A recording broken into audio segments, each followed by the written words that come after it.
Allô, allô!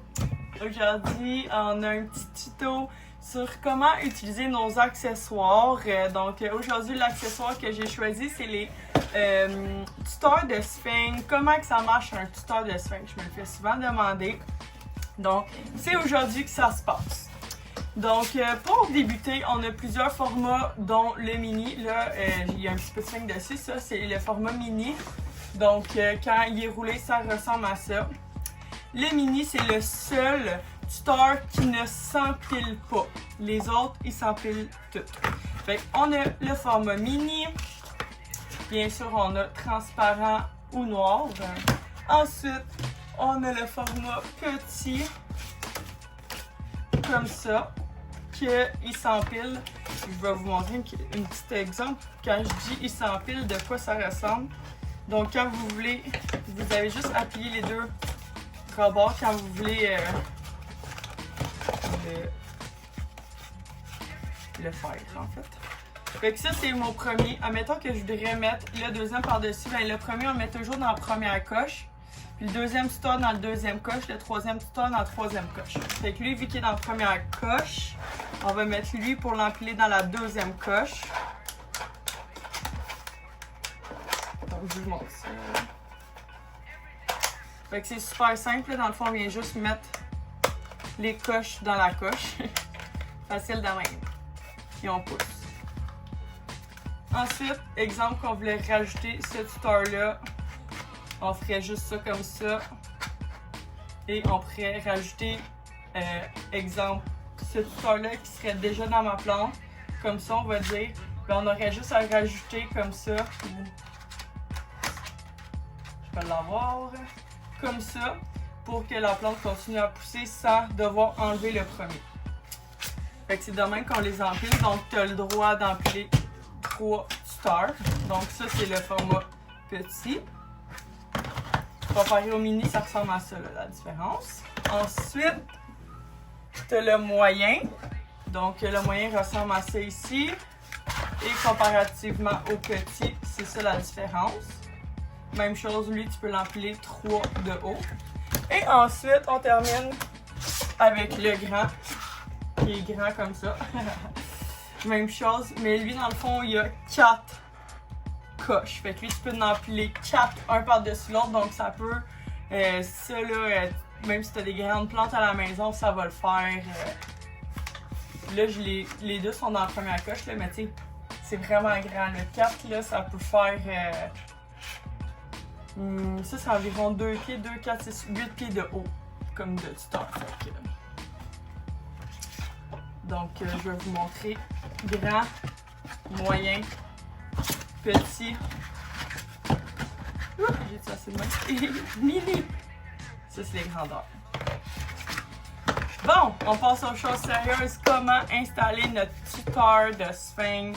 Comment le faire et l'installer sur notre plante. Bon, je vais me débarrasser de ça ici. Donc, on commence. Moi, je veux mettre un tuteur de sphinx sur ma Monstera Legacy. Elle est vraiment belle. Puis là, je vois qu'elle commence à pousser. Puis j'aimerais essayer de mettre un tuteur pour que, dans le fond, les racines aériennes viennent dans la sphinx et créer un autre réseau racinaire. Qu'est-ce qui est le fun du poteau de sphinx? Non seulement ça donne une belle shape à ta plante, mais aussi les racines vont venir se créer des nouveaux réseaux racinaires dans le tuteur de sphinx. Donc, exemple que tu pourris tes racines en bas, ben eux, ils vont être encore vivantes. Donc, ta plante ne va pas avoir de la misère, elle va continuer à vivre puis refaire des racines. Donc, c'est comme une deuxième, une sécurité supplémentaire.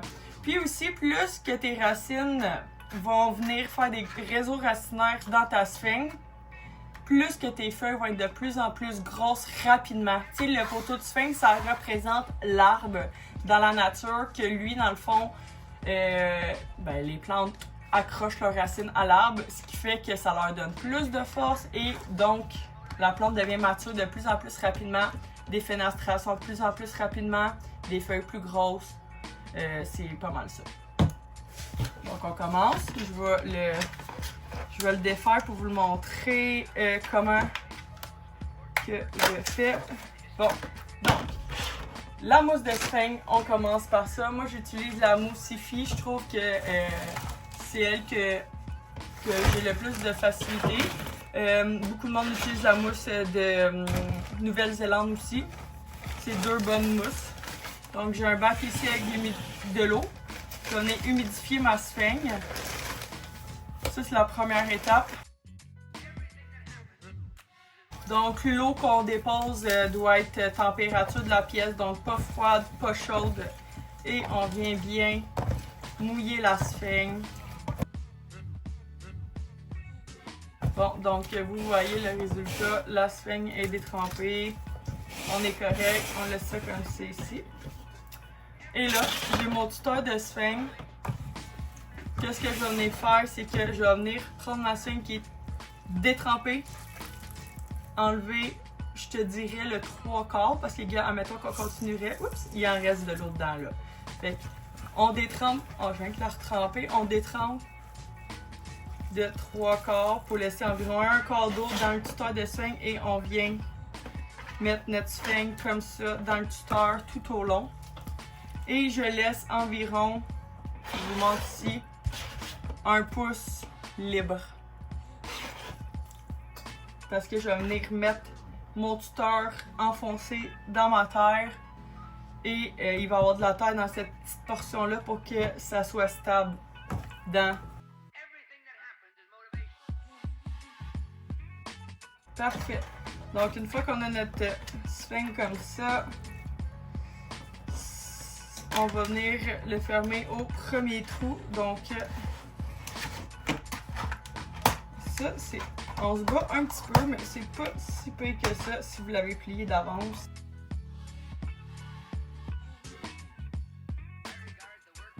Donc, on a notre tuteur de sphinx ici, D-shape, avec notre petit pouce ici, un petit peu plus qu'un pouce là, mais libre. Ensuite, une fois qu'on a notre tuteur de sphinx, on peut les mettre sur toutes les plantes. Donc, autant les Syndactus, les Monstera, les pothos, les épiprémiums. C'est sûr qu'on met pas des tuteurs de sphinx sur, exemple, des alocasia, parce que ça n'a pas de racine aérienne qui va pousser puis venir s'intégrer. On va pas non plus sur les calathea, non plus sur les omalenoma. J'espère que j'ai dit comme il faut. On le met juste sur eux qui ont des racines aériennes. Donc, plus eux qui finissent par pendre ou grimper que les types de plantes qui font des comme de petits buissons ou qui poussent comme en hauteur. Donc, j'y vais, je me lance. On est rendu à incorporer notre tuteur de sphinx dans notre plante. Hey, checkez-moi ça, les belles racines. Ça, c'est fou. C'est fou, fou, fou. Elle est tellement belle. Peut-être que je vais m'en profiter pour en rempoter. Bon, on va rempoter dans le même. C'est bien important quand on rempote de défaire un peu les racines pour être sûr que le réseau racinaire se refait super bien.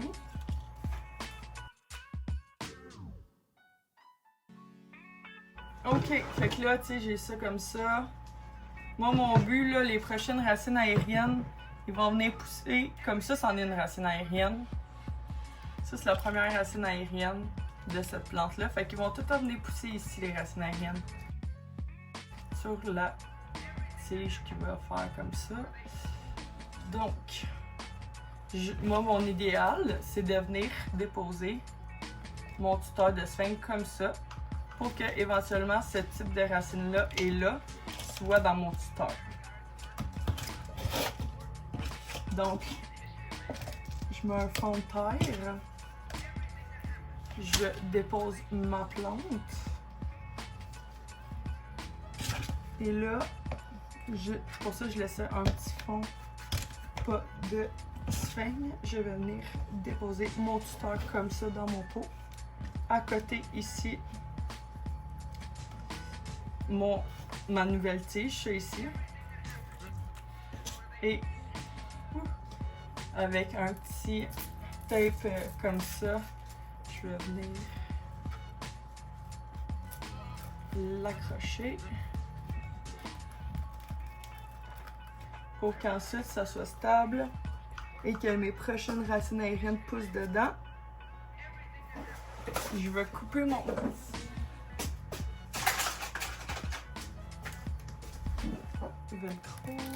Bon. Donc, la plante, grosso modo, ça va ressembler à ça. Et les nouvelles racines aériennes vont pousser en arrière de la tige vers ma sphène. Donc, ensuite, je remets ma terre pour stabiliser le poteau de sphène ainsi que ma plante. Bien évidemment, vous avez vu mon vidéo sur comment rempoter une monstera ou des plantes. Donc, je m'assure qu'il n'y ait pas de bulle d'air nulle part. Là, je remets la même terre. Vous pouvez, elle est encore bonne, moi je l'avais changée il y a pas long, sinon vous pouvez toujours m'en mettre de la nouvelle. C'est juste que j'ai mis de l'engrais déjà dedans, donc je veux pas gaspiller.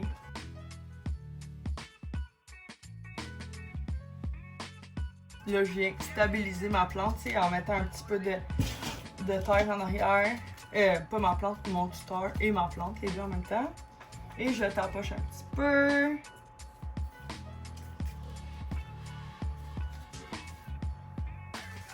Je vérifie mes bulles d'air, ça a l'air pas pire pantoute. Ici, il a l'air d'en avoir un petit. Des fois, je prends un petit poteau comme ça. Je triche. Parfait. Fait que là, j'ai tout sali ça, moi. Alors là, dans le fond, le poteau de sphinx serait rempoté. Là, je vais faire un petit nettoyage de ma bouture. Mais et voilà, tout serait prêt. Et là, d'habitude, quand tu n'utilises pas ta nouvelle... Ben, si tu utilises la nouvelle terre, tu l'arroses. Sinon, le mois est assez humide, je ne vais pas l'arroser pour cette fois-ci. Et tous les jours, je vais venir déposer de l'eau ou sprayer mon tuteur de sphinx parce que c'est bien important que ça soit en permanence humide, la sphinx. Sinon, tes racines aériennes ne vont pas être attirées vers la sphinx. Ce qui est important, c'est que les racines ils se développent vers l'humidité. Donc, si ça c'est toujours humide, ils vont aller vers l'humidité. Si c'est sec, ça ne marchera pas, ça n'aura pas un bon effet comme on le désire. Donc, et voilà comment utiliser nos tuteurs de sphinx. Puis, si vous avez des questions, n'hésitez pas à m'écrire et je vais mettre dans le lien du vidéo où vous procurez nos tuteurs, notre lien sur notre site web. Merci beaucoup!